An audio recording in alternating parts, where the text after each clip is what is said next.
Hey folks, how you doing again? Subscribe, subscribe. We uh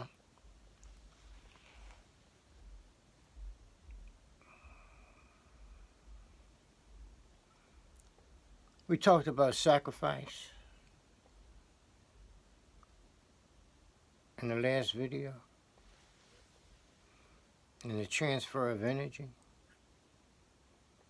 within the body. Now here we're talking about calling into existence. The calling into existence of one's self. Of course, people say, well, I already exist. They say they already exist, right? Okay, I agree. They do exist. But when we go back to the scriptures, you know what I mean?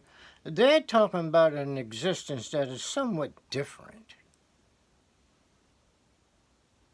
than what us everyday folks would be referring to when we say that we exist. Okay. So the ancients, not all of them, not least those who were associated with the temple, the royalty, the priests, the wealthy folks who went through the initiation process. Well, the initiation process is really designed to call into existence the living. In other words, when you go through that process, you are considered to be amongst the living. Those other folks who didn't go through it, like the everyday people, they're not considered as the living.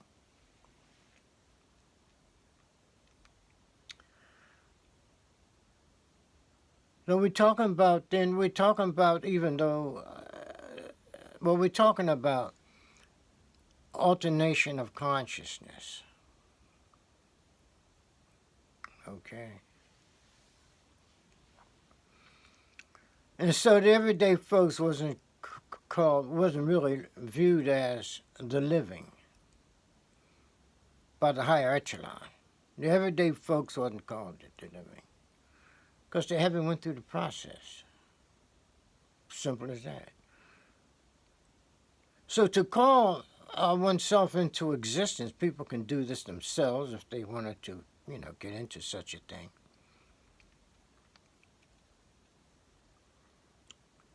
Okay, requires like we talk about transferring of energy. That's basically what it's about.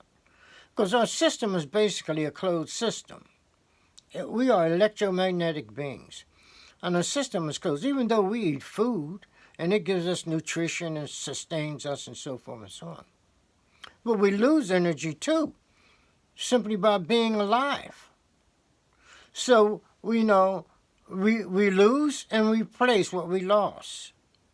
So we can say, okay, the system is closed. Now, the human body is not going to be able to stand with so much energy or electricity. We know that electricity can kill us. So we know the body can't stand with so much. So we use the energy within us, you see, in order to make do, in ordering our, let's say, our existence, our true existence to come forth, to live truly. So it is said that we are living below, okay, where we should be, our consciousness. Our consciousness is not on par to where it should be. And so they developed systems, ways to raise the level of consciousness. And then we become a part of the living once this is done. So people then who are not really amongst the living, okay, must be doing something that stops them from being amongst the living. Well, it happens to be the personality. It's the things that we have learned how to live, how we have learned to live once we were born into the world. All the things that we are told, etc., etc., etc. This is negative energy. And so we always hear the word purification. Well, the purification involves getting away from that negative energy that we refer to as our personality. That's not easy, because people are attached to their personality through their emotions. Our passions. Our passions keep us tied to the earth, hence the worldly ways, hence the personality. Our emotions keep us tied down. You see? And so therefore it is our passions within us that stop us from living life. To live life truly. You see? And to raise ourselves up to that level. The level where everyone should be. We all can attain to that level. You see. But then we have folks who tell us things that, that really keep us away from that. One of the things that keep us away from calling ourselves into existence is fear.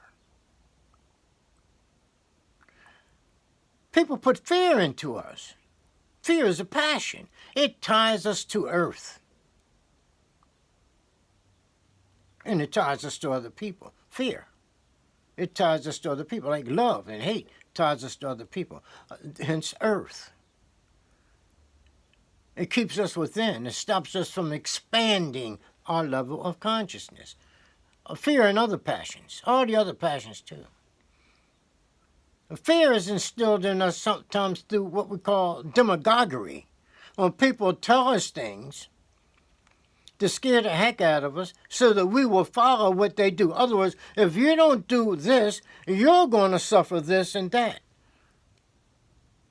So they want us to follow them, to do what they want us to do. That's demagoguery. Politicians use it all the time. You know, it's very persuasive. So when people are told that, hey, look, if you don't follow this law, they call it divine law or something, if you don't follow this law, you're going to burn in hell forever. That is demagoguery, folks. They're trying to scare us into obeying a certain law. Maybe the law may be adultery or something like that, you know. Where that law come from? Well, people made it up. They put it in the law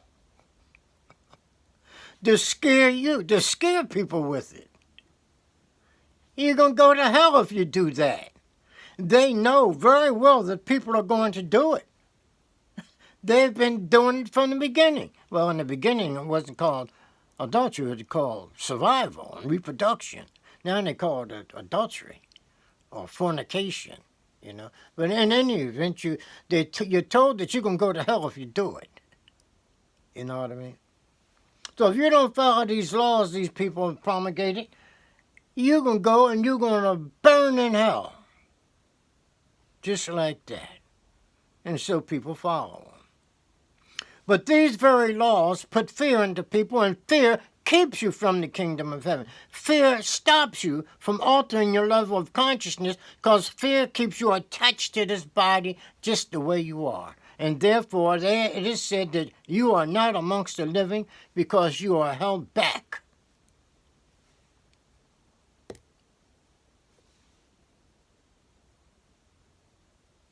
So then what do? Well, we have to raise our level of consciousness. And one way of doing that is to take all those things that we have been taught, how we've been taught to live and so forth and so on. We have to take all those things which comprise our personality. We've got to transfer that energy that sustains the personality, to transfer that energy to here.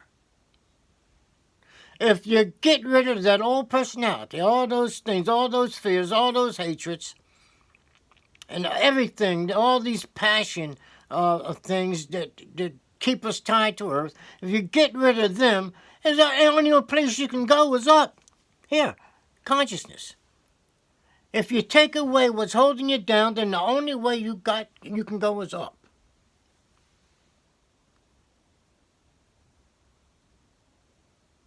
It sounds simple, but it's difficult getting rid of the personality traits. Well, they have all kind of techniques for it. Years ago, they had offerings, the offering table, so forth and so on. Yeah, they have different ways, many different ways of at least trying to get rid of personality traits. Okay, folks. Well, you have an idea, hopefully, of what stops you from experiencing the kingdom of heaven in this life, and what stops you from existing as a human being alive, truly. Okay, folks, have a good one, and I'll be getting back with you soon. I wanted to say a lot more about this idea about calling into existence. It's very interesting, and even gets more interesting, and I'll be getting back with you, and subscribe. Okay, bye-bye.